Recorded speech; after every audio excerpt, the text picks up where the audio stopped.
How's it going, YouTube? Speckham Auto is back with a new episode of M.A.V. today.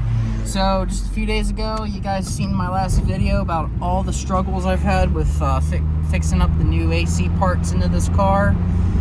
Yeah, that was a lot of fun. But if you haven't watched that video yet, try to watch that one before this one, because this one's like the update after that video, obviously. So, yeah, go check that video out and then check this one out. But anyway, so today's the day, guys. We're going up to the Toyota dealership that my buddy works at.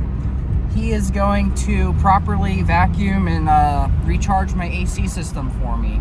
So basically what's going to happen is that he is going to, like I said, he's going to vacuum and recharge the system.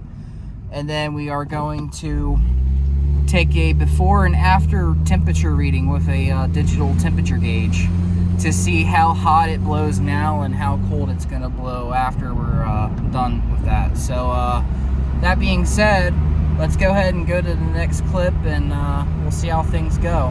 Hopefully we get a good update in the next clip.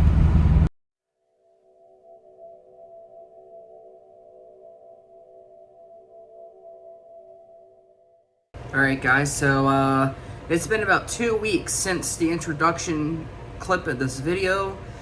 I wanted to give it some time for the AC system to be used for a while and to, I guess, kind of break in a little bit. So, as you can see here, these pictures, I got my car hooked up to the AC machine at the Toyota shop that I went to with my buddy. He helped me vacuum the system out and recharge it with that machine there. And then we took a digital thermometer and measured a before and after reading, and this was prior to the charge and after the charge. And as you can see in these photos, the temperature started out blowing out of the vents at about 85, 86 degrees Fahrenheit. And once the AC system was charged, it seemed as though the AC system was working properly, and the temperature coming out of the vents dropped down to about 46 degrees Fahrenheit. So it really worked great, and it was ice cold. So I've been driving my car for the last 2 weeks, probably at least a couple hundred miles, if not 1,000 miles now, driven with the AC system running essentially the entire time, because it's July here in Ohio, so it's pretty hot, you know, so I kind of need the AC, so I've definitely been taking advantage of that. One small thing I have unfortunately noticed yesterday, I am unsure if this indicates a problem or if this is normal because it's not a OEM AC compressor.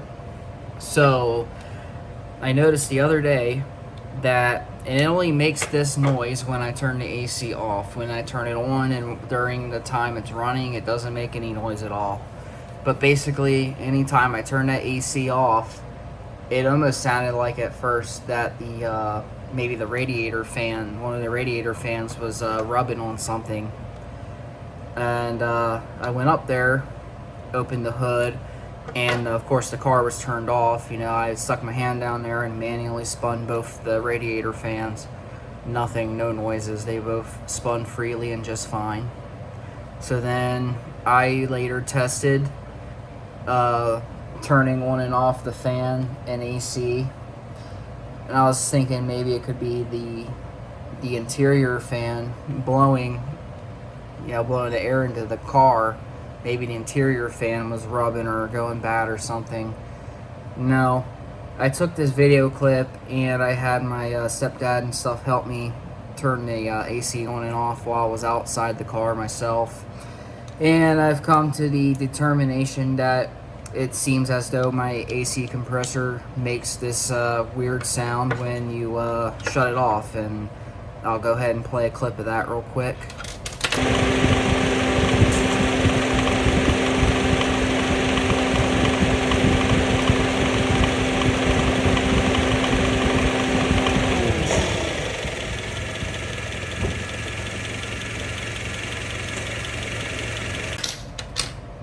But yeah, unfortunately, according to my stepdad, he says that's normal and that's just the compressor kicking off, and you know, there's nothing wrong with it. But you know, I listen to the sound that my mom's AC compressor makes because she also drives a Honda Civic. Well, hers doesn't make any noise whatsoever when it turns off. It's completely silent. And of course, we talked about the fact that her AC compressor is still original from the factory, and there's probably a difference between the factory AC compressor and the Four Seasons brand that I bought, and that, you know, different AC compressors make different noises, and some don't make noise at all. I'm completely unsure because obviously I'm not a AC pro at any of this stuff, but I guess if it's abnormal and it's something wrong with the compressor, I'll find out eventually when it stops working. But as of right now, the AC still blows just fine. It works perfectly fine. It, like I said, it doesn't make any noise during running time, and there is no time during the course of the car running that the compressor kicks on and off while the AC is turned on.